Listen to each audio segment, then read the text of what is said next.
Hello everyone. Next जो topic discuss करने जा रहे हैं दैट इज ग्रुपिंग। तो ग्रुपिंग का मतलब क्या कि अगर हमारे पास कुछ नंबर ऑफ ऑब्जेक्ट्स हैं उनको ग्रुप्स में डिवाइड करना, राइट। तो काफी बार ऐसी सिचुएशन आ सकती है कि कुछ नंबर ऑफ ऑब्जेक्ट्स हैं तुम्हारे पास और उसको कुछ नंबर ऑफ ग्रुप्स में डिवाइड करना पड़ रहा है तुम्हें। जैसे फॉर एग्जांपल कि हमारे पास 10 चॉकलेट्स हैं और हमें क्या करना है ना, उनको 5 बच्चों में आगे डिस्ट्रीब्यूट करना है और इक्वली डिस्ट्रीब्यूट करना है। ये तुम्हारी सपोज प्रॉब्लम स्टेटमेंट है, ठीक बात है। तो 10 चॉकलेट्स हैं, 5 बच्चों में इक्वली डिस्ट्रीब्यूट करना है। तो एक तो तरीका क्या हो सकता है कि तुम रैंडमली उनको देते जाओ, ठीक। ये तो एक तरीका हो गया कि हर एक को दो दो आएंगी, कि पहले वाले बंदे को दो दे दी, फिर दो दे दी, फिर दो दे दी एंड सो ऑन। ये एक तरीका। या फिर तुम क्या सोच सकते हो ना कि पहले मैं क्या कर लूंगा कि 10 चॉकलेट्स के ना 5 ग्रुप्स बना लूंगा, ठीक है। हर एक ग्रुप में दो दो चॉकलेट्स आएंगी और एक बार अगर तुम्हारे पास 5 ग्रुप्स आ गए उसके बाद तुम क्या कर दोगे, उन 5 ग्रुप्स को आगे 5 बच्चों में डिस्ट्रीब्यूट कर दोगे। तो ये भी एक तरीका हो सकता है सोचने का, ठीक बात है। तो जब भी कुछ नंबर ऑफ ऑब्जेक्ट्स को हमें ग्रुप्स में डिवाइड करना पड़ रहा है या फिर उनको ग्रुप्स में डिवाइड करके आगे डिस्ट्रीब्यूट करना पड़ रहा है, तो उस टाइप की प्रॉब्लम्स को हमने नाम दे दिया ग्रुपिंग, ठीक बात है। तो जनरली चीजों की तुम ग्रुपिंग करोगे क्यों, अगर उनको तुम्हें आगे डिस्ट्रीब्यूट करना होगा। 10 चीजें हैं, आगे मान लो 3 बंदों में डिस्ट्रीब्यूट करनी है, एक बंदे को 5 चीजें देनी है, एक को 3 देनी है, एक को 2 देनी है। तो तुम क्या कर लोगे, पहले उनके 3 ग्रुप्स बना के रख लोगे। एक ग्रुप में 5 चीजें होंगी, दूसरे में 3 होंगी, तीसरे में 2 होंगी। एक बार ग्रुप्स बन जाएंगे उसके बाद उन 3 ग्रुप्स को आगे डिस्ट्रीब्यूट कर दोगे, ठीक बात है। तो इस टाइप की जितनी भी प्रॉब्लम्स होंगी उनको देखते हैं कैसे डील किया जाएगा। Problems related to grouping, right. Okay, तो इसमें 2 कंसेप्ट स्टडी करेंगे। कंसेप्ट नंबर 1 की बात कर रहे हैं पहले। कंसेप्ट नंबर 1 की हमने डिस्क्रिप्शन क्या लिखी, that groups are of different sizes. अब ये तो हमने बोल दिया कि अगर हमारे पास कुछ चीजें हैं हम क्या करेंगे, उनको ग्रुप्स में डिवाइड करेंगे। अब 2 पॉसिबिलिटीज हो सकती है, या तो ये हो सकता है कि हर एक ग्रुप में जो तुम नंबर ऑफ ऑब्जेक्ट्स रखो ना वो डिफरेंट हो सकते हैं, मतलब हर एक ग्रुप का साइज डिफरेंट हो सकता है। ये हो गया एक केस, उसको हमने कंसेप्ट नंबर 1 का नाम दे दिया। कॉन्सेप्ट नंबर 2, दूसरी पॉसिबिलिटी क्या हो सकती है कि कुछ ग्रुप्स का साइज इक्वल हो सकता है, कि पहले वाले में भी 2 चीजें हैं, दूसरे में भी 2 चीजें हैं, ठीक है। तो सबका भी इक्वल हो सकता है, या फिर कुछ ग्रुप्स का साइज क्या हो सकता है, इक्वल हो सकता है। तो ये 2 पॉसिबिलिटीज लेके चल रहे हैं। पहली पॉसिबिलिटी कि सारे ग्रुप्स का साइज डिफरेंट हो जाए, दूसरी पॉसिबिलिटी कि कुछ ग्रुप्स ऐसे हो जाए जिनका साइज क्या हो जाए, सेम हो जाए। तो अभी फर्स्ट वाले की बात कर रहे हैं, when groups are of different sizes, right. तो समझना इसको। ये क्वेश्चन लिखा गया है, ठीक है। इस क्वेश्चन की हेल्प से, एक एग्जांपल की हेल्प से समझते हैं। Total number of objects suppose हमारे पास 12 हैं, ऑल डिफरेंट। सिर्फ डिफरेंट ऑब्जेक्ट्स की बात कर रहे हैं, अभी आइडेंटिकल की नहीं कर रहे। तो मान लो तुम्हारे पास 12 डिफरेंट नंबर ऑफ ऑब्जेक्ट्स हैं।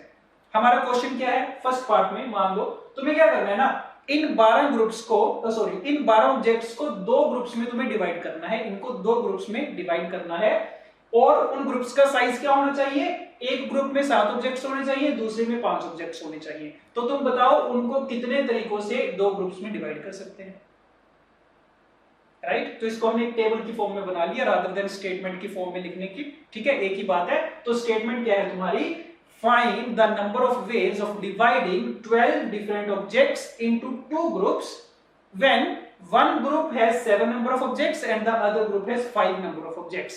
तो नंबर ऑफ ग्रुप्स दे दिए कितने हैं, हर एक ग्रुप का साइज भी दे दिया, तुम्हें बताना है कितने तरीकों से तुम ऐसी ग्रुपिंग कर सकते हो इन 12 ऑब्जेक्ट्स की। सही बात है, क्वेश्चन क्लियर है। तो ठीक है, करते हैं, ट्राई करते हैं, हो जाएगा आराम से। टोटल 12 चीजें, ऑल डिफरेंट। सबसे पहले पहला ग्रुप बनाते हैं। पहले ग्रुप में हमें कितनी चीजें चाहिए, मान लो 7 चीजें चाहिए। तो तुम क्या करोगे, 12 में से 7 चीजें सिलेक्ट कर लेना। वो जो 7 चीजें तुमने सिलेक्ट की उसको हम क्या कर देंगे, एक ग्रुप मान लेंगे कि ये मेरा एक ग्रुप तो बन गया, ठीक बात है। तो पहला स्टेप क्या करना पड़ेगा, 12 में से 7 चीजों की सिलेक्शन करनी पड़ेगी। तो नंबर ऑफ वेज में क्या आ जाएगा, 12C7। 7 चीजें हमने कर ली सिलेक्ट, उससे क्या हो गया, एक ग्रुप तुम्हारा फॉर्म हो गया। अब दूसरा ग्रुप बनाने के लिए उसमें कितनी चीजें चाहिए, 5 चीजें चाहिए। और 7 सिलेक्ट करने के बाद बचती कितनी है तुम्हारे पास, 5 ही तो बचती हैं। तो जो 5 बच गई उसमें से 5 सिलेक्ट कर लो, या फिर सिंपली बोल दो कि जो 5 बच गई वो ऑटोमेटिकली क्या हो गया, दूसरा ग्रुप हो गया। तो दूसरे ग्रुप के लिए क्या बोल सकते हैं, 5 में से 5 चीजें सिलेक्ट कर ली। तो बस काम खत्म, इतना ही तो करना है।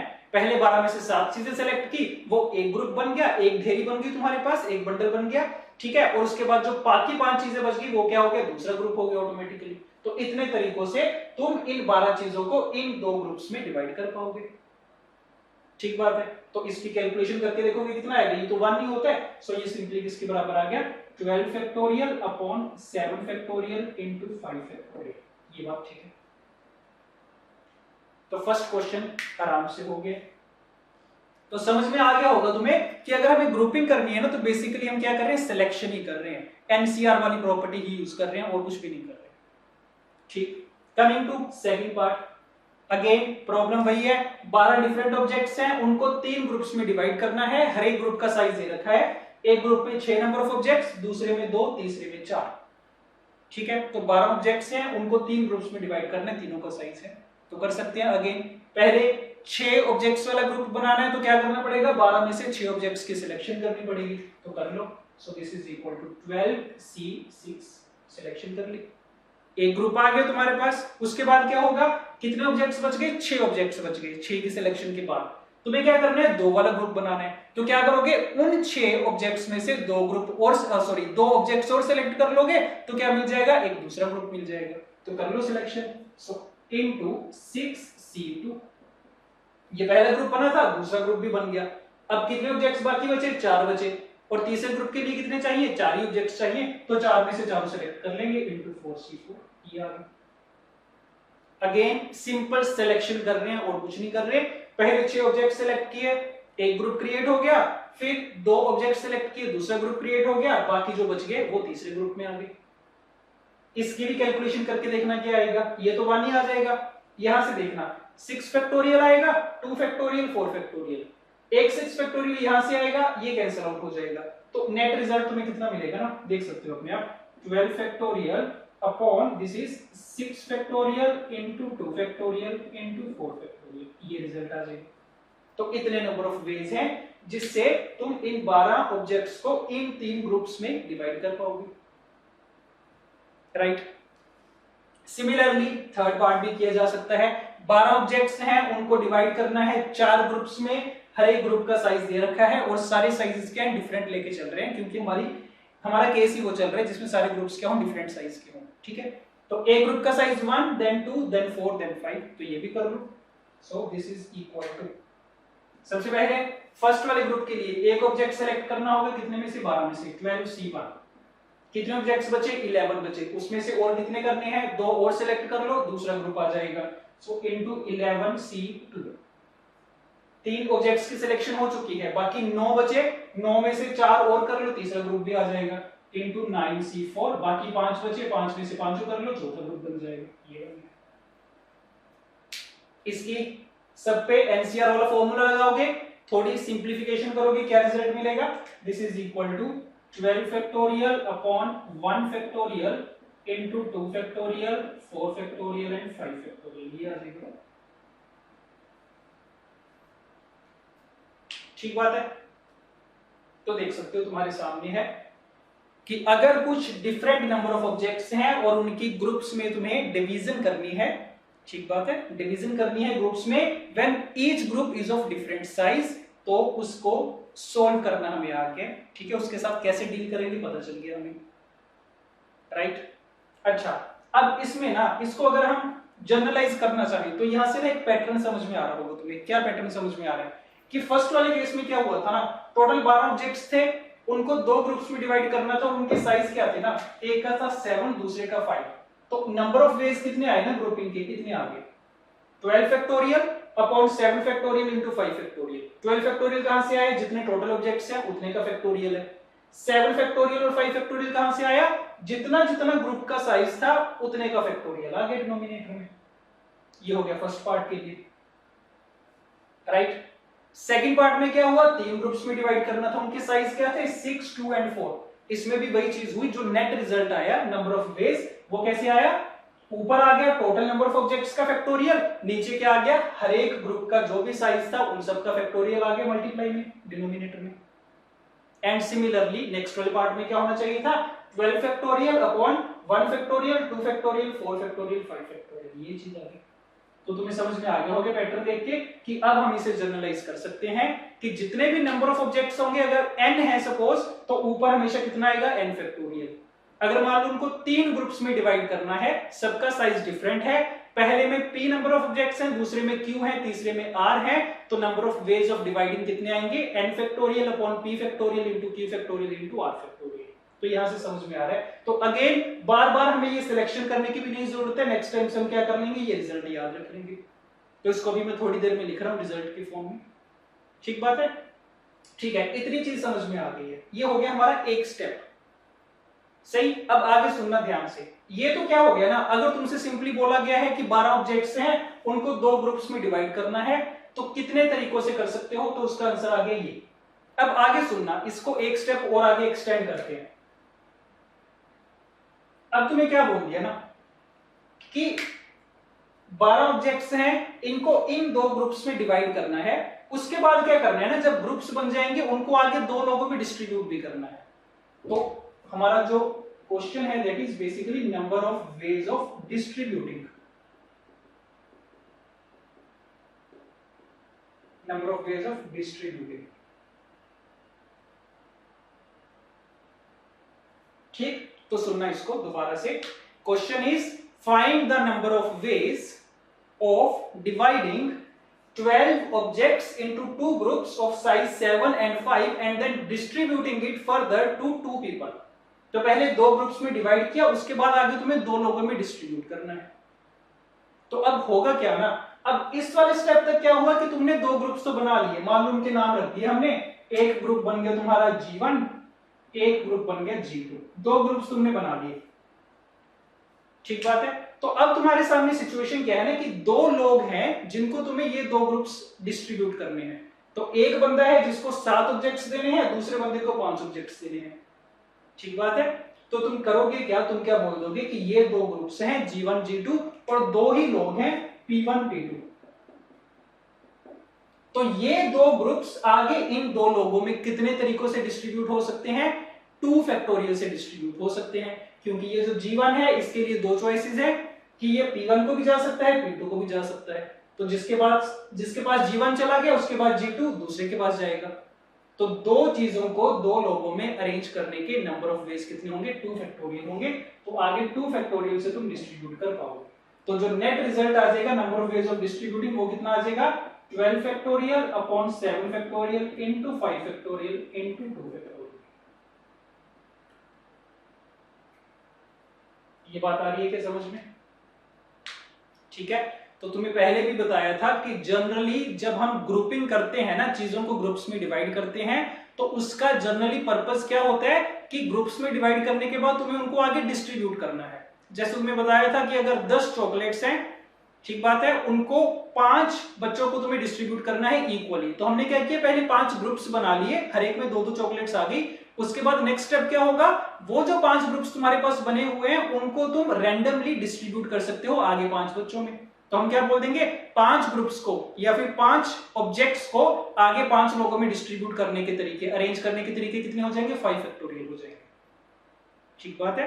तो बेसिकली 2 स्टेप्स इसमें इन्वॉल्व हैं। पहले स्टेप में क्या किया तुमने, सिर्फ ग्रुप्स बनाए, एक ग्रुप यहां पड़ा है मान लो G1, एक यहां पड़ा है, 2 ग्रुप्स में डिवाइड कर दिया तुमने। अगर तो सिर्फ इतना ही बोला गया करने को, तो फिर तो ये वाला स्टेप में हमारा आंसर आ जाएगा। बट अगर बोला गया है कि डिवाइड करने के बाद उनको फर्दर डिस्ट्रीब्यूट भी करना है, तो तुम क्या बोल दोगे कि 2 ग्रुप्स को आगे मुझे अगर 2 लोगों में डिस्ट्रीब्यूट करना है, तो कितने तरीकों से कर पाऊंगा मैं, 2 फैक्टोरियल।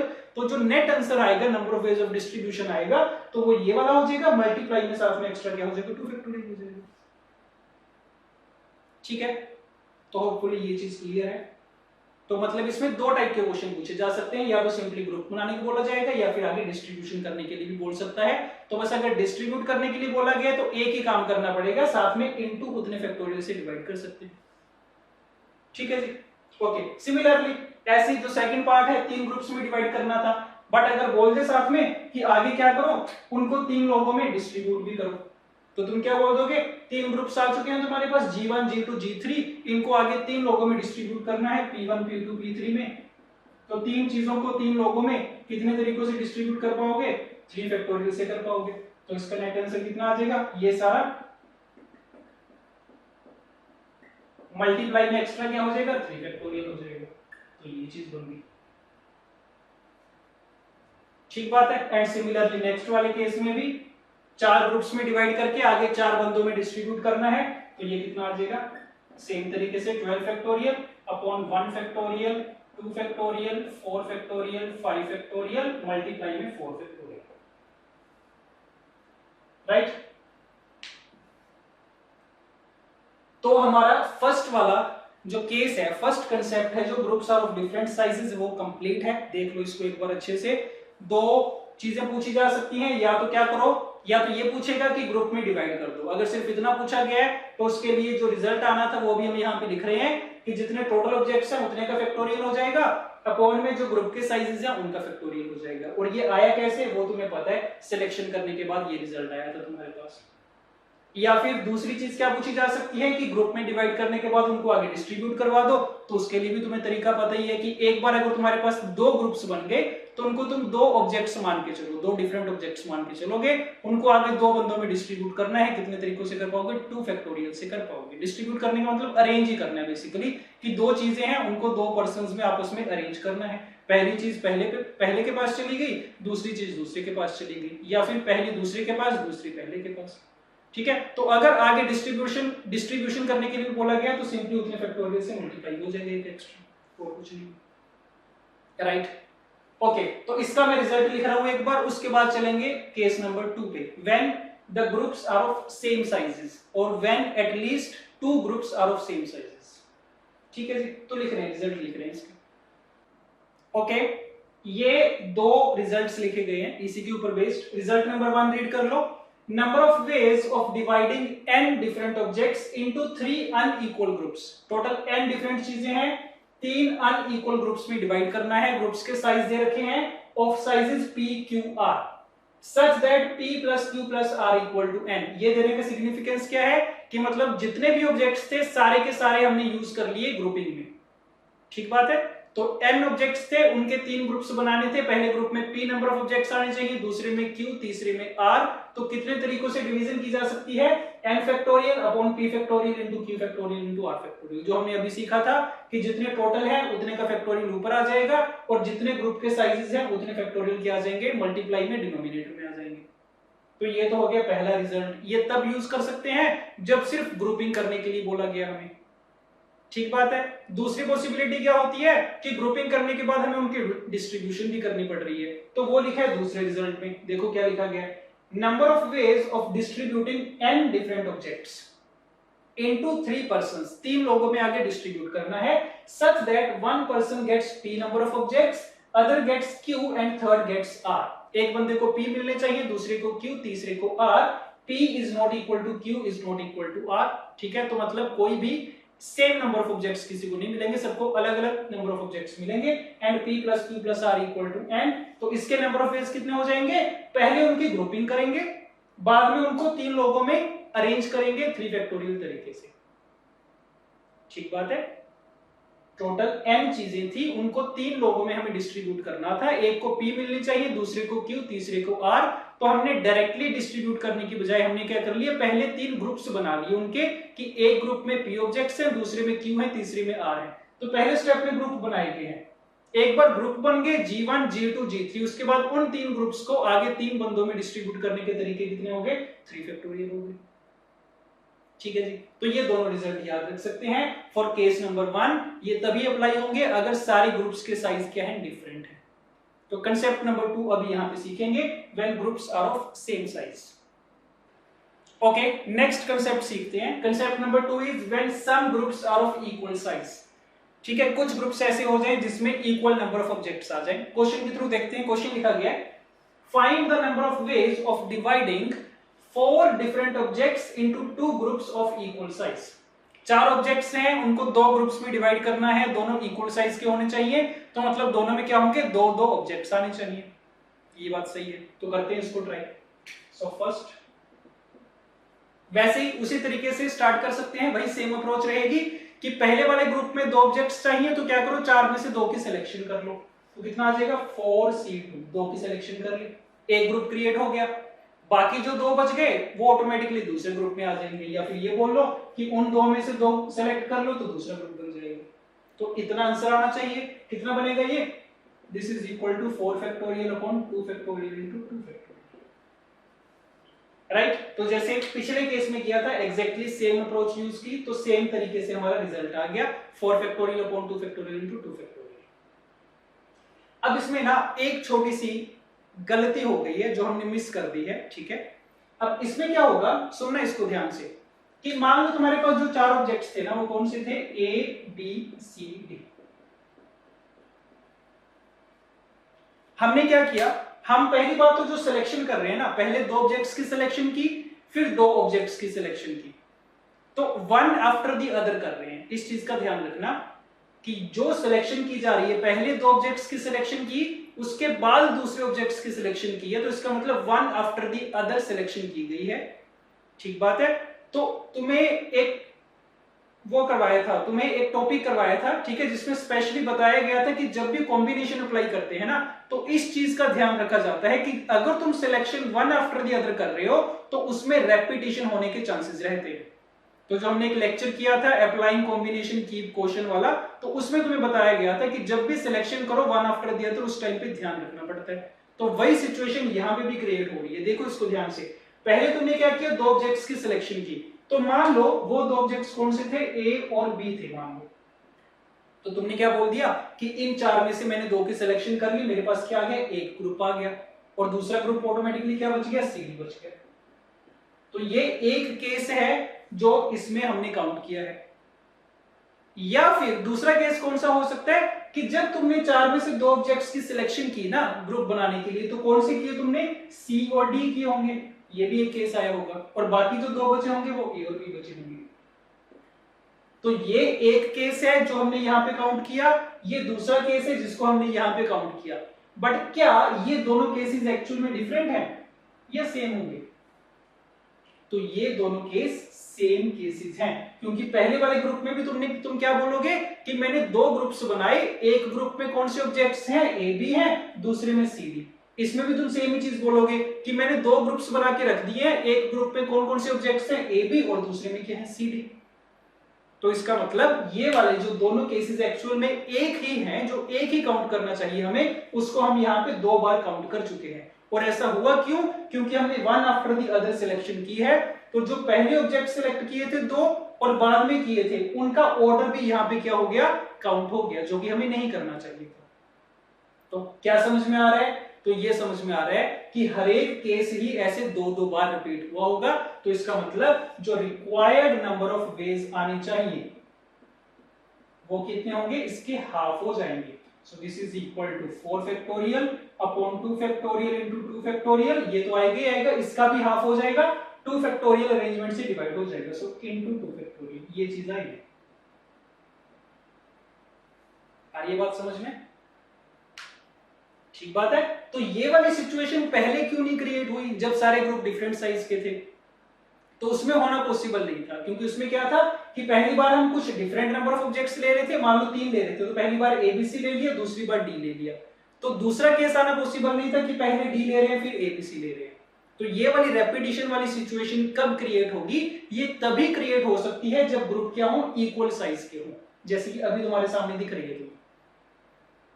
ठीक है जी। तो ये एक छोटी सी नई चीज आ गई, नई चीज तो नहीं बोल सकते, खैर पहले तुम्हें बताया गया था स्पेशली इस चीज को माइंड में रखने के लिए कि जब भी तुम सिलेक्शन करते हो वन आफ्टर द अदर, तो इस चीज का स्पेशली ध्यान रखना पड़ेगा तुम्हें। ठीक है, ओके। तो फर्स्ट वाला केस हो चुका है, सेकंड पार्ट ट्राई करो, इसी का सेम तरीके से हो जाएगा। अब तो देख लो, 6 डिफरेंट ऑब्जेक्ट्स हैं, दो ग्रुप्स में डिवाइड करना है, इक्वल साइज के होने चाहिए। तो वही चीज है, 6 डिफरेंट ऑब्जेक्ट्स, पहले ग्रुप में 3 ऑब्जेक्ट्स, दूसरे में 3 ऑब्जेक्ट्स। तो पहले के लिए 3 की सिलेक्शन की जाएगी, सो 6c3, बाकी 3 में से 3 की सिलेक्शन करेंगे, तो कितना आना चाहिए था? 6 factorial upon 3 factorial into 3 factorial आना चाहिए था। बट इसमें भी सेम चीज होगी कि अगर मान लो 6 ऑब्जेक्ट्स है ना, A B C D E F, पहले तुमने क्या किया? 3 ऑब्जेक्ट सिलेक्ट किए, कोई 3 ऑब्जेक्ट का मतलब मान लो तुमने ये 3 किए होंगे, इनसे एक ग्रुप बना लिया, दूसरा ग्रुप क्या बचा होगा? D E F.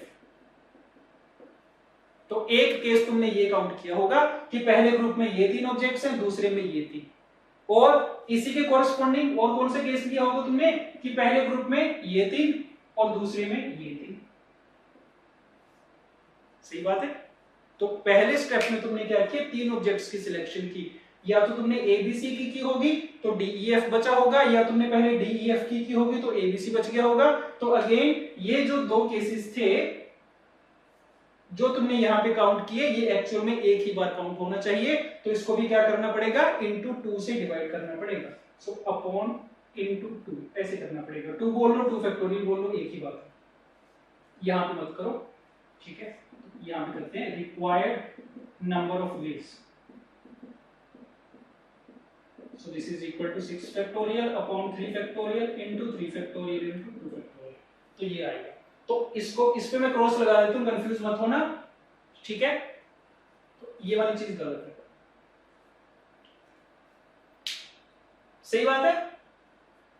तो ये तो कैसे आया था, जो हमारे पुराने वाला कंसेप्ट था उसकी अप्रोच को डायरेक्ट यूज करके आया था, तो इतना तो आएगा ही आएगा, साथ में और इसमें क्या एडजस्टमेंट करनी पड़ेगी वो यहां से देखना पड़ेगा कि किन ग्रुप्स का साइज इक्वल हो रहा है और उसके कारण कितने से तुम्हें डिवाइड करना पड़ेगा, राइट। ओके, बाकी थर्ड वाला केस भी कर लो ट्राई। 6 डिफरेंट ऑब्जेक्ट्स हैं, 3 ग्रुप्स में डिवाइड करना है, इक्वल साइज के ग्रुप्स होने चाहिए, तो मतलब हर एक ग्रुप में 2-2 नंबर ऑफ ऑब्जेक्ट्स आएंगे। तो इसको देख सकते हैं क्या, करो एक बार ट्राई करो, फिर करते हैं इसको। ओके, थर्ड पार्ट देखते हैं। 6 डिफरेंट ऑब्जेक्ट्स हैं, उनको 3 ग्रुप्स में डिवाइड करना है, हर एक ग्रुप में 2 ऑब्जेक्ट्स होने चाहिए। तो अगर पुराने वाली अप्रोच से ही चले तो क्या समझ में आएगा, पहले 6 में से 2 की सिलेक्शन कर लो, बाकी 4 में से 2 की कर लो, बाकी 2 में से 2 की कर लो। तो ये कितना बन जाएगा, this is 6 factorial upon 2 factorial into 2 factorial into 2 factorial. तो ये आएगा, ठीक बात है। अब चेक करो क्या यही आंसर आएगा या इसमें हमें कुछ मॉडिफिकेशन करनी पड़ेगी, क्या इसमें कुछ केसेस की रेपिटेशन हो रखी है, तो वो चेक करना पड़ेगा। तो वैसे चेक करो, A B C D E F, मान लो ये 6 ऑब्जेक्ट्स हैं, ठीक बात है। वैसे तो हम हर एक केस के लिए रिजल्ट याद रखते जाएंगे, ठीक बात है, बट इसका तरीका भी साथ साथ में समझते चलो कि कैसे चेक करोगे रेपिटेशन हो रही है कि नहीं हो रही। याद नहीं रखना, इसको रट्टा नहीं मारना, ठीक बात है। तो समझते भी चलो साथ साथ में कि कैसे तुम खुद से चेक कर सकते हो। अगर मान लो बाय चांस कई बार कंफ्यूजन हो जाती है कि इसमें रेपिटेशन होगी या नहीं होगी, तो खुद से कैसे चेक कर पाओगे। तो स्टेप्स देख लिए करो। पहले स्टेप में तुमने क्या किया था ना, 2 ऑब्जेक्ट्स की सिलेक्शन की थी 6 में। तो मान लो कोई भी एक पर्टिकुलर केस ले लिया करो, तो मान लो पहले 2 की जो सिलेक्शन की थी वो ए और सी थे सपोज। इसको तुमने क्या बोल दिया था कि ये मेरा क्या बन गया, एक ग्रुप बन गया। उसके बाद दूसरा स्टेप तुमने क्या किया, बाकी 4 में से 2 की सिलेक्शन की। तो मान लो बाकी तुमने की बी और एफ की, इसको तुमने बोल दिया ये मेरा दूसरा ग्रुप है, और जो बाकी 2 बच गए उनमें से वही वाले 2 सिलेक्ट करके तीसरा ग्रुप आया, तो इसका मतलब डी और ई। तो ये एक पर्टिकुलर केस लिया होगा, तो ये 3 ग्रुप्स तुम्हारे बन के आए होंगे। अब चेक करो क्या इसके साथ कोई और केसेस भी होंगे जो रिपीटेड हो रखे होंगे, मतलब जिनको तुमने मल्टीपल टाइम्स काउंट कर लिया होगा बट एक्चुअल में वो एक ही केस होगा। तो कैसे समझ में आएगा, इसी के अरेंजमेंट्स के बारे में सोचो कि ऐसा भी एक केस होगा जब पहले 2 ऑब्जेक्ट्स की सिलेक्शन की ना, वो कौन से लिए होंगे, वो बी और एफ लिए होंगे, दूसरे वाले ए और सी लिए होंगे, तीसरे वाले डी और ई लिए होंगे। ये भी एक केस आया होगा जो इसमें तुमने काउंट किया। या फिर ऐसा भी आया होगा कि पहले तुमने डी ई सिलेक्ट किए, बाद में ए सी सिलेक्ट किया, बाद में बी एफ सिलेक्ट किया। तो मतलब तुम देखोगे इसी के अरेंजमेंट्स जो बन सकते हैं ना, वो भी तुम काउंट करके बैठे हो इसमें, जो कि हमें नहीं करने थे। और कितने अरेंजमेंट्स बन सकते हैं इसके, बना के देख लेना, और पता ही तुम्हें कितने बनेंगे, A D E B F. तो कितने अरेंजमेंट्स बनने चाहिए, 3 ग्रुप्स हैं या 3 यूनिट्स हैं, तो इनके अरेंजमेंट आपस में कितने बनने चाहिए, 3 फैक्टोरियल बनने चाहिए। So this is equal to 3 factorial, ठीक बात है। तो ये 3 फैक्टोरियल जो केसेस, जो 6 इसके अरेंजमेंट्स हैं, वो 6 नहीं काउंट हो करके एक ही काउंट होगा, क्योंकि इफेक्टिवली तो क्या हो रहा है, तुमने 3 ही ग्रुप्स बनाए हैं, जिसमें एक ग्रुप में ये 2 पर्टिकुलर ऑब्जेक्ट्स हैं, दूसरे में ये 2 पर्टिकुलर और तीसरे में ये 2 पर्टिकुलर ऑब्जेक्ट्स हैं। तो ये एक्चुअल में एक ही केस है, बट क्योंकि तुम one after the other selection कर रहे हो तो क्या हो गया, इसमें अरेंजमेंट्स भी काउंट हो गए, और अरेंजमेंट कितने, 3 factorial. So corresponding to every case there are 3 factorial times many cases, जो तुम यहां पे काउंट कर चुके हो। तो इसका मतलब रिक्वायर्ड नंबर ऑफ केसेस जो आने चाहिए, रिक्वायर्ड नंबर ऑफ वेज जो एक्चुअल में आएंगे वो कितने आएंगे, यहां से जितने भी आए वो तो यूज करेंगे, और साथ में 3 फैक्टोरियल केसेस इसमें ज्यादा आ रखे हैं तो उसको बैलेंस करने के लिए उससे डिवाइड करवाना पड़ेगा, तो इनटू 3 ये आ जाएगा। तो ये आंसर आएगा इस केस में। ठीक है, ये वाले को क्रॉस कर देते हैं, राइट। तो अब इसमें तुम देख सकते हो, पहले वाले में क्या हुआ था, 2 ग्रुप्स थे जिनके साइज इक्वल थे। उनका साइज क्या था, 2 ऑब्जेक्ट्स वाला था या 3 वाला या 4 वाला, ये नहीं मैटर करता, बट 2 ग्रुप्स ऐसे थे जिनका साइज इक्वल था। तो इसमें क्या हुआ, हमें 2 फैक्टोरियल से डिवाइड करना पड़ा उसको बैलेंस आउट करने के लिए। सेकंड वाले में केस में क्या हुआ, इनटू 2 ग्रुप्स, इसमें भी 2 ग्रुप्स थे जिनके साइज इक्वल थे, तो इसमें भी हमने क्या किया था, क्या मॉडिफिकेशन की थी, 2 फैक्टोरियल से डिवाइड किया था। तीसरे वाले केस में क्या हुआ, हमने 3 ग्रुप्स बनाए थे ऐसे जिनके साइज इक्वल थे, तो इसमें क्या हुआ, लास्ट में क्या मॉडिफिकेशन करनी पड़ी, 3 फैक्टोरियल से डिवाइड करना पड़ा। तो अगर इसको हम एज अ रिजल्ट याद रखना चाहते हैं, अगर बार बार तुम ये चीज करके नहीं देखना चाहते, तो हमें क्या समझ में आ रहा है ना, कि पहले वाला जो पार्ट है, जो इतना पार्ट है, ये तो कहां से आएगा, जो हमने कंसेप्ट नंबर 1 में सीखा था, वहीं से आ जाएगा डायरेक्टली, कि जितने नंबर ऑफ ऑब्जेक्ट्स हैं उतने का फैक्टोरियल कर दो, अपॉन में जितने जितने ग्रुप के साइजेस हैं उतने फैक्टोरियल से डिवाइड कर दो। इतना पार्ट तो हमेशा सेम आएगा ही आएगा। साथ में एक्स्ट्रा जो मॉडिफिकेशन करनी पड़ेगी वो कैसे पता चलेगा, तो क्या समझ में आ रहा है कि जितने ग्रुप्स ऐसे होंगे ना जिनका साइज इक्वल होगा, उतने फैक्टोरियल से हम डिवाइड कर देंगे उसको बैलेंस करने के लिए। ठीक बात है, तो ये समझ में आया हमें इसको सोल्व करने के बाद, तो इसको हम एज अ रिजल्ट लिख सकते हैं नेक्स्ट टाइम से। ठीक है, तो देख लो फोर्थ में उसको अप्लाई करने की ट्राई करते हैं। तो फोर्थ क्वेश्चन क्या है, टोटल 10 नंबर ऑफ ऑब्जेक्ट्स हैं, इनको 4 ग्रुप्स में डिवाइड करना है, 2 ग्रुप्स के साइज 3-3 और 2 के 2-2। तो अब इसमें क्या होगा कि ये 2 ग्रुप्स हैं जो इक्वल साइज के हैं आपस में, ये 2 ग्रुप्स जो हैं आपस में इक्वल साइज के, तो जितने ग्रुप्स होते हैं इक्वल साइज के उतने फैक्टोरियल से डिवाइड करते हैं, तो इसके कारण 2 फैक्टोरियल से डिवाइड होगा, इसके कारण 2 फैक्टोरियल से डिवाइड होगा। तो इसका जो आंसर आना चाहिए फोर्थ वाले का, पहला पार्ट तो वही आएगा कंसेप्ट नंबर 1 वाला ही, 10 factorial upon 3 factorial into 3 factorial into 2 factorial into 2 factorial, इतना पार्ट सेम है। ठीक बात है, इसमें मॉडिफिकेशन क्या होगी, इन 2 ग्रुप्स के इक्वल होने के कारण 2 फैक्टोरियल से डिवाइड, इन 2 के इक्वल होने के कारण 2 फैक्टोरियल से डिवाइड, सो इनटू 2 फैक्टोरियल इनटू 2 फैक्टोरियल। तो ये आंसर आ जाएगा फोर्थ वाले का। तो देखो नेक्स्ट टाइम से हमारा काम कितना आसान हो गया, जब भी ग्रुपिंग वाला क्वेश्चन आएगा कि चीजों को ग्रुप्स में डिवाइड करना है, तो डायरेक्टली एक ही स्टेप में उसका रिजल्ट लिखा जा सकता है। ठीक बात है, अगर तो ग्रुप्स अनइक्वल साइज के हैं फिर तो डायरेक्ट ही है, n factorial upon p factorial into q factorial into r factorial जो अभी किया था। बट अगर कुछ ग्रुप्स का साइज इक्वल हो गया तो देख लेंगे कितने ग्रुप्स ऐसे हैं जिनका साइज आपस में इक्वल है, तो उतने फैक्टोरियल से डिवाइड हो जाएंगे। तो इसी के साथ हमारा ये कंसेप्ट नंबर 2 भी कंप्लीट है।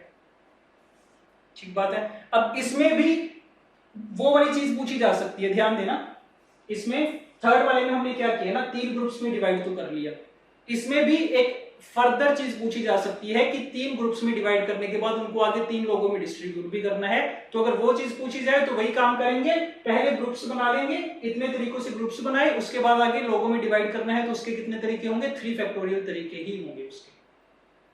ठीक है जी, तो वो चीज तो कर सकते हैं। ठीक है, तो अभी क्या करते हैं, कंसेप्ट नंबर 2 का भी रिजल्ट लिखते हैं जैसे कंसेप्ट 1 के लिए लिखा था, उसके बाद कुछ रैंडम क्वेश्चंस की प्रैक्टिस कर लेंगे, तो हमारा कंसेप्ट क्या हो जाएगा, कंप्लीट हो जाएगा। ओके, देख लो इसको, 2 रिजल्ट्स लिखे गए हैं अगेन। पहले में क्या लिखा, number of ways of dividing 3n different objects into 3 groups of equal size.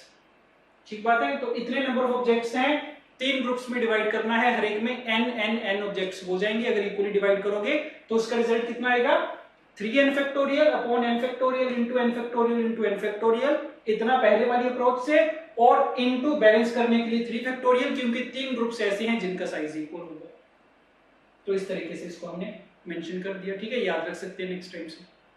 And similarly second is number of ways of distributing 3 and different objects. ऊपर क्या किया था, सिर्फ ग्रुप्स में डिवाइड किए थे, अगर उनको आगे डिस्ट्रीब्यूट भी करना है तो उसमें 2 स्टेप्स आ जाएंगे। पहला स्टेप क्या होगा, जिसमें ग्रुपिंग की जाएगी, ये पहला स्टेप हो गया कंप्लीट एज इट इज जैसे ऊपर लिखा गया था, इनटू आगे क्या कर देंगे, 3 ग्रुप्स हमारे पास क्रिएट हो गए, G1 G2 G3, आगे 3 लोगों में डिस्ट्रीब्यूट करने के तरीके कितने, एक्स्ट्रा इनटू 3 फैक्टोरियल हो जाएगा साथ में।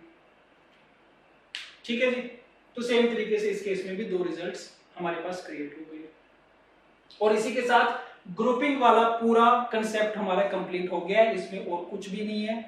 ठीक बात है, तो अभी क्या करेंगे, कुछ क्वेश्चंस की प्रैक्टिस करेंगे। ओके, क्वेश्चन ट्राई कर रहे हैं। एक क्वेश्चन के मल्टीपल पार्ट्स हैं, ठीक बात है, देखना। Question is in how many ways can a pack of 52 cards, 52 cards का पैक है, 52 कार्ड्स देने का मतलब कि सारे के सारे ऑब्जेक्ट्स क्या हो जाएंगे, डिफरेंट हो जाएंगे, ये हमें दे रखा है। ठीक बात है, ओके। फर्स्ट पार्ट में be divided into 4 sets of 7 15 15 and 15 cards. तो 52 कार्ड्स हैं, उनके 4 सेट्स बनाने हैं, 4 ग्रुप्स बनाने हैं, जिसमें एक सेट में 7 ऑब्जेक्ट्स होने चाहिए, बाकी 3 में 15 15 15 ऑब्जेक्ट्स होने चाहिए। तो सिंपली डिवाइड करने के लिए बोला गया, सिंपली ग्रुपिंग करने के लिए बोला गया, तो डायरेक्ट रिजल्ट यूज कर सकते हैं। और क्योंकि कुछ ग्रुप्स ऐसे भी हैं जिनका साइज इक्वल है, तो इस चीज का भी ध्यान रखना। तो फर्स्ट वाले पे डायरेक्ट फॉर्मूला लगाओगे, रिजल्ट लगाओगे तो क्या मिलेगा, 52 फैक्टोरियल, देखते जाओ ध्यान से, अपॉन जितने भी साइजेस हैं ग्रुप्स के सबका फैक्टोरियल आएगा, तो 7 फैक्टोरियल आएगा, 15 फैक्टोरियल 15 फैक्टोरियल 15 फैक्टोरियल, तो मतलब क्या हो गया, ये 7 फैक्टोरियल इनटू 15 फैक्टोरियल का क्यूब, ये हो जाएगा। ठीक है, इतना पार्ट तो हो गया। उसके बाद क्या होगा, 3 ग्रुप्स ऐसे हैं जिनका साइज इक्वल है, तो उसके कारण क्या होगा, 3 फैक्टोरियल से एक्स्ट्रा डिवाइड करना पड़ेगा, तो ये आंसर आ जाएगा फर्स्ट का। चेक कर लो, ठीक बात है। तो एक बार अगर तुम्हें रिजल्ट पता है और थोड़ी सी उसकी भूमिका पता है कि क्या चीज कैसे आती है, कि अगर इतने ग्रुप्स इक्वल हो जाएं तो उतने फैक्टोरियल से डिवाइड होगा, तो इतनी अगर बेसिक सी चीज पता है तो एक स्टेप में इसका आंसर आ जाएगा ऐसे क्वेश्चंस का। ठीक है जी, okay. Coming to second, again 52 cards हैं, be divided into 4 sets equally, उनको 4 सेट्स में इक्वली डिवाइड करना है। इसको नेक्स्ट टाइम से ऐसे कर लिया करेंगे, ऐसे रिप्रेजेंट कर देंगे। 52 कार्ड्स हैं, 4 ग्रुप्स में इक्वली डिवाइड करना है, तो मतलब हर एक में कितने होंगे, 13 होंगे, तो 13 13 13 एंड 13।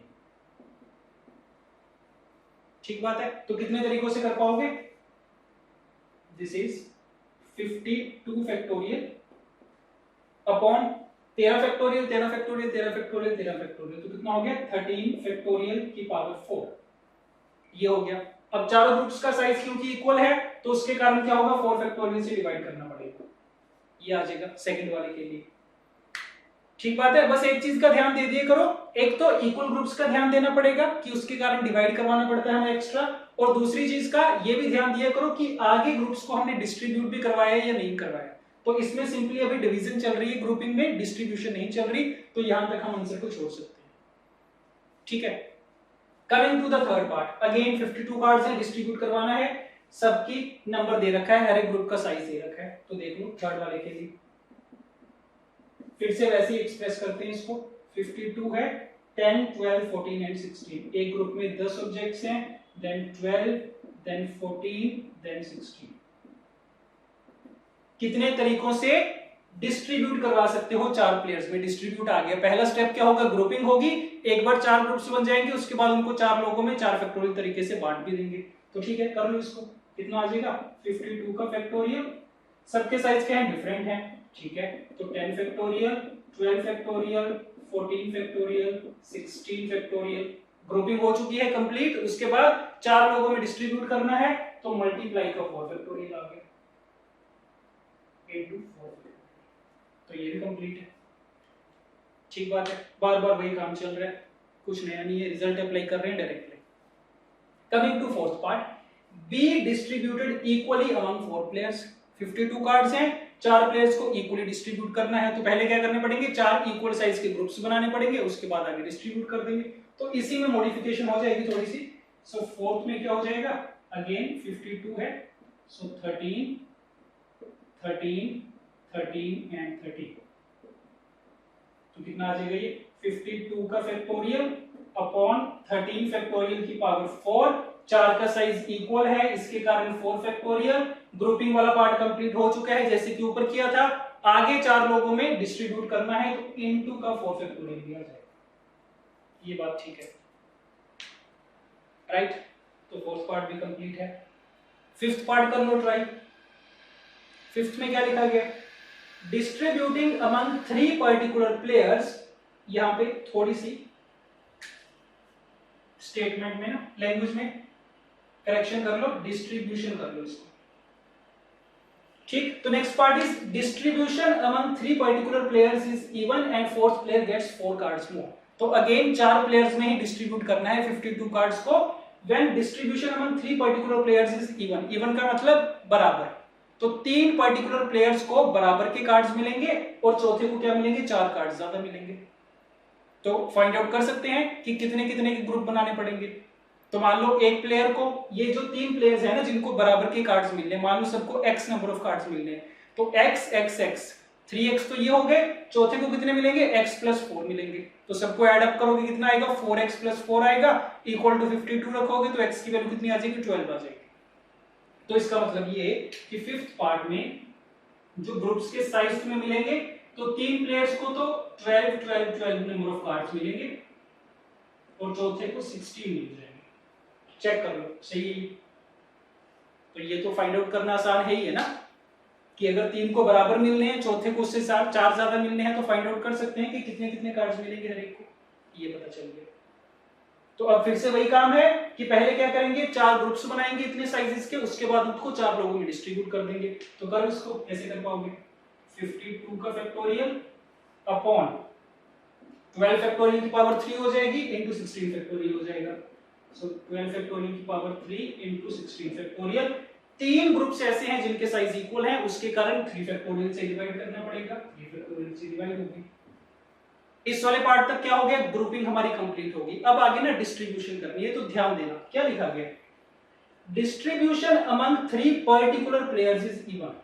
4 में से 3 पर्टिकुलर बंदे ऐसे हैं, फिक्स्ड हो गए, पर्टिकुलर का मतलब फिक्स हो गए, 3 फिक्स्ड बंदे ऐसे हैं जिनको कितने नंबर ऑफ कार्ड्स मिलेंगे? 12 नंबर ऑफ कार्ड्स मिलेंगे, और जो चौथा बच गया उसको 16 कार्ड्स मिलेंगे। तो अब तुम्हें क्या समझ में आएगा कि एक बार तुमने 4 ग्रुप्स जो बना लिए ना, तो ये जो 16 नंबर वाला ग्रुप्स है, 16 नंबर ऑफ ऑब्जेक्ट्स वाला, ये तो एक फिक्स्ड बंदे के पास जाएगा, चौथे प्लेयर के पास ही जाएगा। तो इसको अरेंज करने के कितने तरीके हैं? एक ही तरीका है। तो 16 नंबर ऑफ ऑब्जेक्ट्स वाले ग्रुप को अरेंज करने का एक ही तरीका। ये जो बाकी 3 ग्रुप्स हैं, ये कितने लोगों के पास जाएंगे? 3 पर्टिकुलर लोगों के पास। तो इन 3 ग्रुप्स को उन 3 लोगों में तुम डिस्ट्रीब्यूट कर सकते हो विदाउट एनी रिस्ट्रिक्शन। तो कितने तरीकों से कर पाओगे? 3 फैक्टोरियल से कर पाओगे, इनटू 3 फैक्टोरियल। तो यहां तक हमने ग्रुपिंग की थी, उसके बाद डिस्ट्रीब्यूशन की 1 × 3 फैक्टोरियल से। सही? तो ध्यान रखा करो, ये भी ऐसे मत कर देना कि 4 लोग हैं, चारों में डिस्ट्रीब्यूट करना है तो बिना सोचे 4 फैक्टोरियल लगा दिया। नहीं, इसने कंडीशन दे दी थी कि एक प्लेयर ऐसा है जिसको 4 कार्ड्स ज्यादा मिलेंगे, तो वो तो बंदा फिक्स हो गया। ठीक बात है? तो ये तो एक ही बंदे के पास जा सकता है, इसको डिस्ट्रीब्यूट करने का एक ही तरीका। बाकी 3 ग्रुप्स 3 बंदों में कितने तरीकों से? 3 फैक्टोरियल से जा सकते थे। राइट? ओके, तो ये 5 पार्ट्स हमारे कंप्लीट हैं।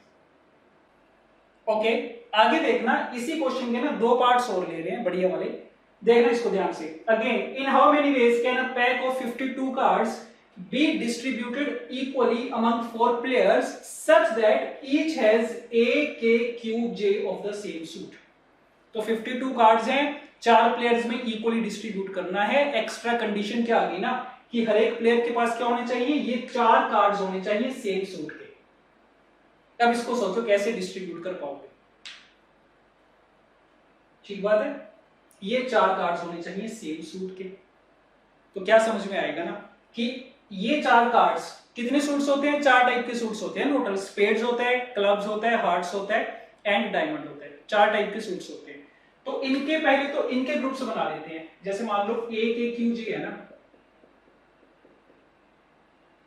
तो ये मान लो एक स्पेड्स का हो गया। ठीक बात है, हमने क्या किया? स्पेड्स वाले सूट के ये चारों कार्ड्स एक साथ लेके एक ग्रुप मान लिया इसको। ऐसे ही दूसरा ग्रुप इसका बनेगा जो डायमंड का होगा। एक इसका बन जाएगा कौन सा? क्लब्स का बन जाएगा और एक बन जाएगा हार्ट्स का। तो 4 ग्रुप्स ले लिया हमने, 4 ग्रुप्स है, 1 2 3 4 ऐसे रखे हुए हैं, ठीक बात है। अब ये जो पूरा एक ग्रुप है ना, मान लो क्लब्स वाला पूरा एक ग्रुप है, ये क्या होगा, ये किसी एक बंदे के पास जाएगा, हर एक बंदे के पास ये चारों कार्ड्स जाने चाहिए सेम सूट के।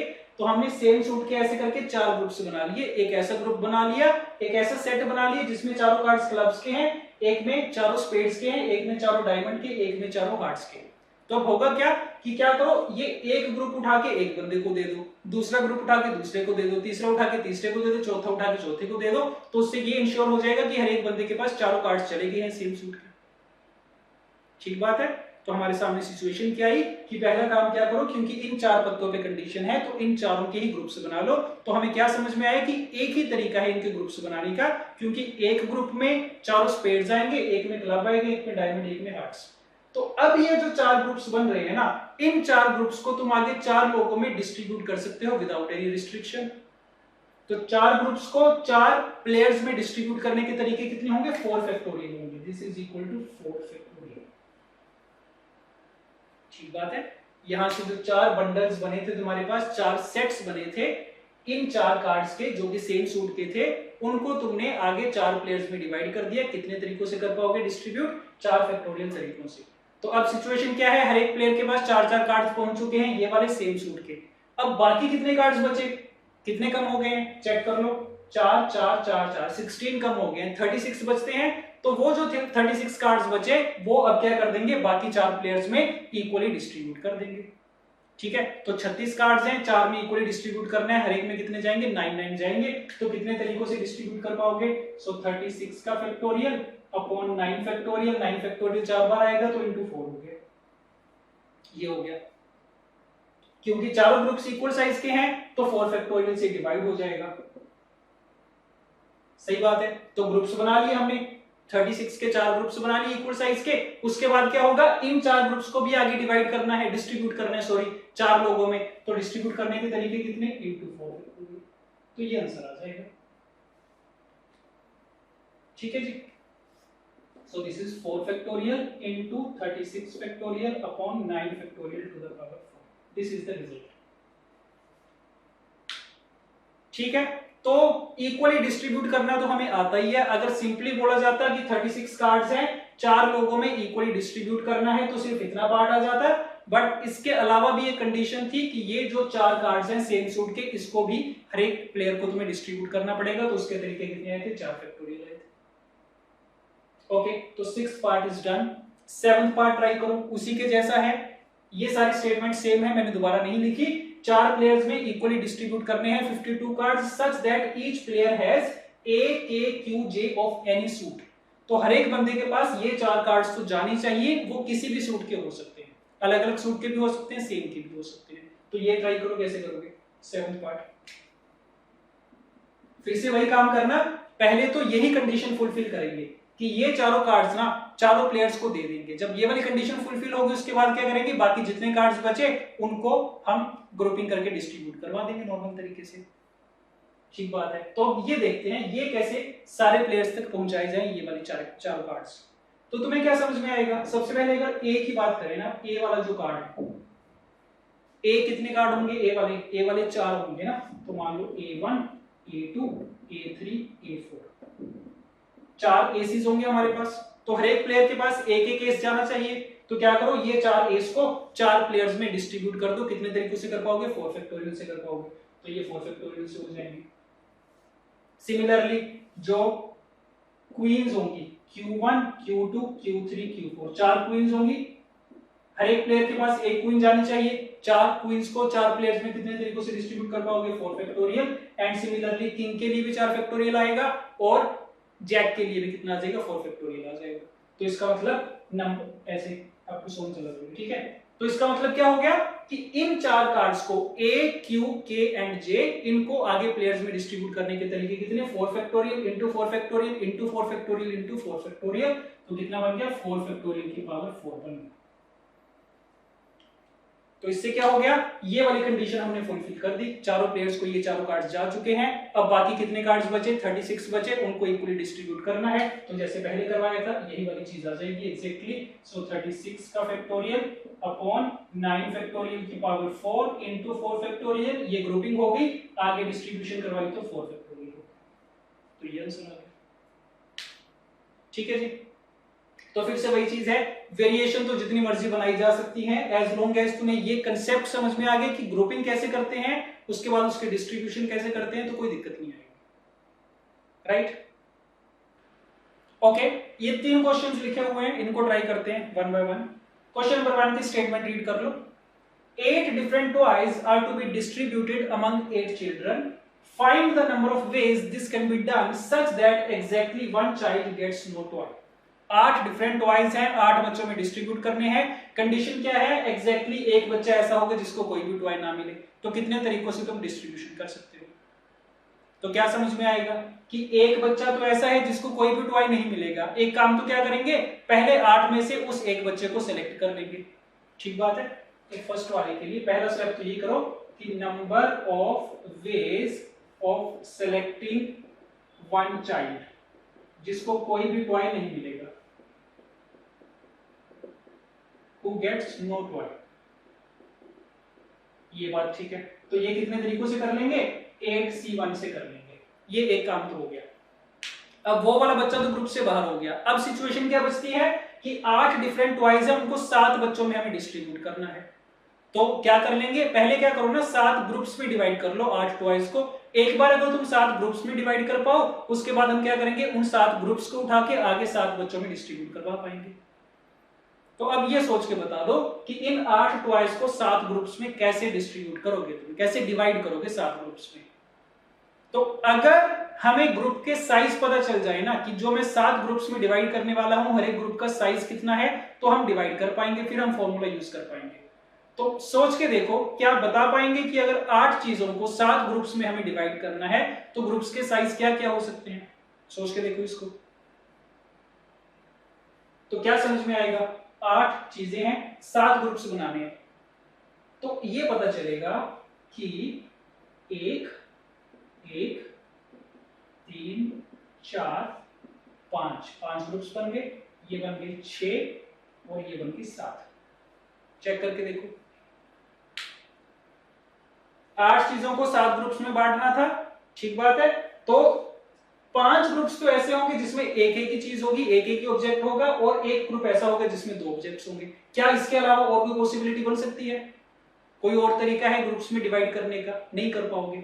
क्यों? क्योंकि किसी भी ग्रुप का साइज 0 तो रख नहीं सकते, क्योंकि इसने बोला है कि एग्जैक्टली एक ही बच्चा ऐसा होगा जिसको कोई टॉय नहीं मिलेगा, उसको तो हमने पहले ही बाहर कर दिया। तो अब बाकी जितने भी बच्चे हैं उनको कम से कम एक टॉय तो मिलना ही चाहिए। तो क्योंकि हर एक ग्रुप का मिनिमम साइज 1 तो होगा ही होगा, तो यही एक पॉसिबिलिटी बचती है।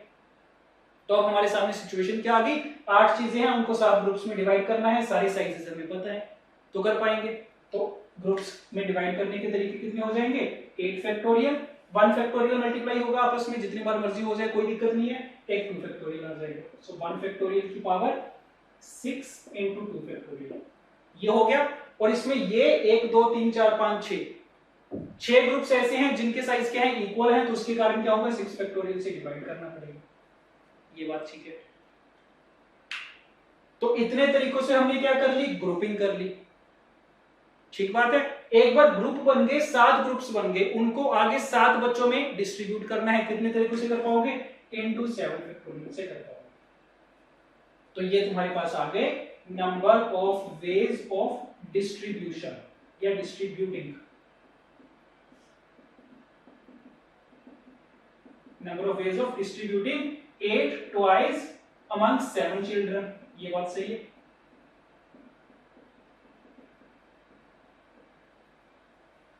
ठीक है जी। तो इसमें दोनों चीजें हमने कर ली, पहले ग्रुपिंग भी कर ली, उसके बाद अरेंजमेंट भी कर ली, तो इतना आ गया। तो बस जो फाइनल आंसर आएगा क्या होगा, दिस मल्टीप्लाई बाय दिस करके आ जाएगा। तो final result, so required number of ways, this is equal to 8C1 into 8 factorial upon 2 factorial into 6 factorial into 7 factorial. ये बात ठीक है। तो ये आंसर आ गया। ठीक है जी। तो काफी क्वेश्चंस तुम्हें ऐसे देखने को मिलेंगे जिसमें ग्रुप साइज तुम्हें खुद से डिसाइड करने पड़ेंगे कि कितना ग्रुप साइज हो सकता है, ठीक है। तो एक बार ग्रुप साइज पता चल गया उसके बाद तो फॉर्मूला तो लगा ही सकते हैं, उसमें तो कोई दिक्कत नहीं है। और जैसे ये पर्टिकुलर क्वेश्चन था, इसमें पता लगाना बिल्कुल आसान था कि हर एक का ग्रुप साइज कितना होगा, ठीक है। तो एक बार वो चीज पता चल जाए उसके बाद काम आसान हो जाता है, राइट। तो first question is complete, second वाला खुद से पढ़ के ट्राई कर लो। Coming to question number 2, in how many ways can 9 different books be distributed among 3 students if each receives at least 2 books? 9 books हैं, डिफरेंट है सारी की सारी, 3 बच्चों में डिस्ट्रीब्यूट करनी है। कंडीशन क्या दे दी, हर एक बच्चे के पास कम से कम 2 बुक्स जानी चाहिए। तो इसमें भी वही चीज करने की ट्राई करेंगे कि डायरेक्टली 3 बच्चों को डिस्ट्रीब्यूशन करने की बजाय हम क्या करेंगे, पहले 3 ग्रुप्स में डिवाइड कर लेंगे 9 के 9 बुक्स को। एक बार हमारे पास 3 ग्रुप्स बन गए उसके बाद आगे डिस्ट्रीब्यूट करवा पाएंगे 3 फैक्टोरियल से, राइट। तो अब फिर से वही काम करना पड़ेगा, तुम्हें खुद से जज करना पड़ेगा कि 9 को 3 ग्रुप्स में अगर तुम्हें डिवाइड करना है तो ग्रुप्स के साइजेस क्या क्या हो सकते हैं ताकि तुम्हारी ये वाली कंडीशन फुलफिल हो जाए। तो ये तो मैन्युअली सोचा जा सकता है। तो बनाते हैं, देखो कौन कौन से केसेस बन सकते हैं। हर एक बच्चे को कम से कम 2 बुक्स तो जानी चाहिए। तो एक केस क्या हो सकता है ना कि 9 टोटल बुक्स हैं, एक बच्चे के पास 2 दे दो, 2 तो मिनिमम जानी चाहिए, दूसरे को भी 2 दे दो, तीसरे के पास कितनी बच जाएंगी, 5 बच जाएंगी। तो एक केस ऑफ डिस्ट्रीब्यूशन हमें ये मिल गया कि एक ग्रुप में 2 बुक्स रखो, दूसरे में भी 2 रखो, तीसरे में 5 रखो। तो इसका मतलब एक बच्चे के पास 2 बुक्स डिस्ट्रीब्यूट की जाएंगी, दूसरे को 2 की जाएंगी, तीसरे को 5 की जाएंगी। ये बन गया एक पॉसिबल केस। इसके number of ways of distribution तो हम निकाल ही सकते हैं, ठीक बात है। तो दिस इज केस नंबर 1। तो इसके कितने आ जाएंगे, ये आ जाएगा 9 factorial upon 2 factorial into 2 factorial into 5 factorial. ये आ गया। इन 2 ग्रुप्स का साइज इक्वल है तो इंटू 2 फैक्टोरियल कर दिया, उसके कारण आगे 3 बंदों में डिस्ट्रीब्यूट करना है इंटू 3 फैक्टोरियल कर दिया। तो ये हो गया केस नंबर 1। इतने तरीके आ जाएंगे डिस्ट्रीब्यूशन के इस पर्टिकुलर केस के लिए। और चेक करो और कोई तरीका बन सकता है डिस्ट्रीब्यूशन का, ग्रुपिंग की और कोई पॉसिबिलिटी बन सकती है? तो बन सकती है। कैसे बनेगी, एक बंदे को 2 दे दो, इन दोनों को मिला के 7 जाने चाहिए। तो क्या हो सकता है, एक को 3 दे दो, एक को 4 दे दो, ये एक केस बनेगा। तो इस तरीके से ग्रुपिंग करके डिस्ट्रीब्यूशन की जा सकती है। कितने तरीकों से कर पाओगे, 9 factorial upon 2 factorial into 3 factorial into 4 factorial. तीनों साइज क्या है, अनइक्वल है, तीनों ग्रुप्स अनइक्वल साइज के। तो इतने तरीकों से ग्रुपिंग हो गई, आगे डिस्ट्रीब्यूशन करनी है 3 फैक्टोरियल तरीकों से डिस्ट्रीब्यूशन हो जाएगी। ये बात भी सही है। और कोई केस पॉसिबल है क्या, पॉसिबल है। कौन सा, सबको बराबर की बुक्स आ जाए, 3 3 एंड 3, ये वाला केस बनेगा। इस केस के कोरस्पोंडिंग भी हमें पता है डिस्ट्रीब्यूशन कितने तरीकों से की जाएगी। तो पहले ग्रुपिंग करो, 9 फैक्टोरियल अपॉन 3 फैक्टोरियल की पावर 3, ये आ गया। अब तीनों का साइज इक्वल है उसके कारण 3 फैक्टोरियल से डिवाइड, आगे 3 बंदों में डिस्ट्रीब्यूट करना है उसके लिए 3 फैक्टोरियल से मल्टीप्लाई, ये आ गया। ये बन गया केस नंबर 3। 3 पॉसिबल केसेस तो समझ में आ रही है। केस नंबर 4 कोई बन सकता है क्या, क्या कोई और पॉसिबिलिटी बन सकती है डिस्ट्रीब्यूशन की? तो सोच के देखना। तो नहीं बन पाएगी, यही 3 पॉसिबल केसेस बन पाएंगे, ठीक बात है। तो अगर इस कंडीशन को फुलफिल करते हुए डिस्ट्रीब्यूशन करनी है तो हमें क्या समझ में आया, इन 3 तरीकों से डिस्ट्रीब्यूशन की जा सकती है। इस डिस्ट्रीब्यूशन के नंबर ऑफ वेज इतने आएंगे, इसके इतने आएंगे, इसके इतने आएंगे। तो 3 केसेस बने, लास्ट में क्या कर लेंगे, फाइनल आंसर के लिए तीनों को ऐड कर दिया जाएगा तो रिजल्ट मिल जाएगा तुम्हें। तो total number of ways of distribution is case number 1 plus case number 2 plus case number 3, ये फाइनल आंसर मिल जाएगा, राइट। तो इस टाइप की प्रॉब्लम्स काफी कॉमनली देखने को मिलती है, काफी बार पूछी जाती है, जिसमें क्या होता है कि तुम्हें खुद से ग्रुप का साइज डिसाइड करना पड़ता है कि कौन कौन से ग्रुप के साइजेस तुम रख सकते हो, और इसमें क्या हो गया, मल्टीपल केसेस बन गए। तो ऐसे क्वेश्चंस काफी कॉमनली पूछे जाते हैं, ठीक है जी। ओके, क्वेश्चन नंबर 3 ट्राई करते हैं। ओके, थर्ड क्वेश्चन देखते हैं। For a game in which every player has to play with every other player, 6 men are available, then how many games can be played? तो 6 players हैं total, उनके बीच में games करवानी है। क्या लिखा गया, every pair has to play with every other player। तो मतलब जितने भी पेयर्स बनाए जा सकते हैं ना, तो हर एक पेयर दूसरे पेयर के साथ एक गेम खेलेगा, ये बोला गया। तो पूछा गया टोटल कितनी गेम्स ऐसी खेली जाएंगी। तो क्या समझ में आएगा इसमें, सोचो इसको। So number of games played, क्या पता चलेगा?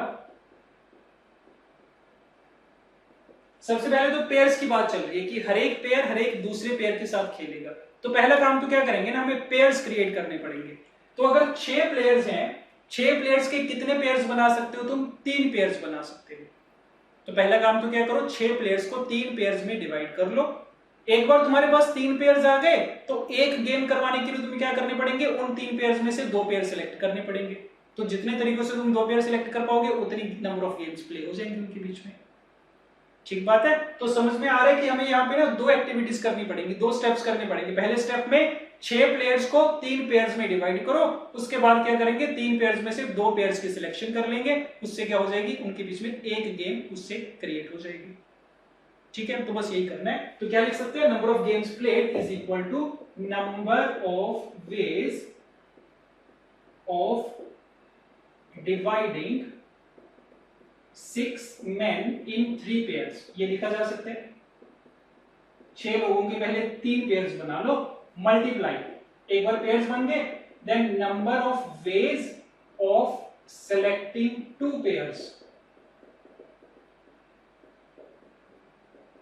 Out of 3। 3 पेयर्स बन जाएंगे, उसके बाद 2 पेयर्स को सिलेक्ट कर लेंगे। ठीक है, तो बस हो गया। एक बार अगर इतनी चीज पता चल गई, उसके बाद का काम आसान है। अब हमारे सामने सिचुएशन क्या आ गई कि 6 लोग हैं, इनको 3 पेयर्स में डिवाइड करना है। कितने तरीकों से कर पाओगे? तो क्या बन गया, ग्रुपिंग का क्वेश्चन बन गया। तो 3 पेयर्स का मतलब 3 ग्रुप्स में डिवाइड करना है, जिसमें हर एक ग्रुप का साइज क्या होगा, 2 यूनिट्स होगा। तो कर सकते हैं कितने तरीकों से, 6 factorial upon 2 factorial, 2 factorial, 2 factorial, और क्योंकि तीनों ग्रुप्स का साइज इक्वल है तो उसको बैलेंस करने के लिए 3 फैक्टोरियल। ये आ गया, ये इसका रिजल्ट हो गया। अब इतने तरीकों से हमने पेयर्स तो बना लिए, 3 पेयर्स बना लिए, उसके बाद 3 पेयर्स में से 2 की सिलेक्शन करने के तरीके 3C। तो ये आंसर आ जाएगा। ठीक है जी, अगेन ग्रुपिंग की एप्लीकेशन है ये। लास्ट 2 क्वेश्चन और देखते हैं इसी कंसेप्ट पे। क्वेश्चन नंबर 4 देख लो। द सेट S 12 एलिमेंट्स है इसमें, 1 2 3 up to 12 is to be partitioned into 3 sets A, B, C of equal size such that A union B union C equal to S। इन तीनों set की union करोगे तो S वाला set ही मिलेगा। A intersection B equal to B intersection C equal to C intersection A is equal to 5, right? Then find the number of ways of doing this। तो एक set S है जिसमें 12 elements हैं, उसके आगे 3 subsets बनाने हैं A, B और C। कंडीशन क्या है, तीनों का यूनियन S के बराबर होगा। तो इसका मतलब इन तीनों में कुल मिला के 12 के 12 एलिमेंट्स आ चुके होंगे, और किसी भी 2 ग्रुप्स में, किसी भी 2 सेट्स में कोई भी कॉमन एलिमेंट नहीं है, सबका इंटरसेक्शन क्या दे रखा है, 5 दे रखा है। तो इसका मतलब सिंपल सी चीज है कि सारा सबका साइज क्योंकि इक्वल है, तो इसका मतलब ये कि जो 12 एलिमेंट्स है ना, उसमें से 4 एलिमेंट्स A में चले जाएंगे, 4 B में चले जाएंगे, 4 C में चले जाएंगे। ये बात सही है।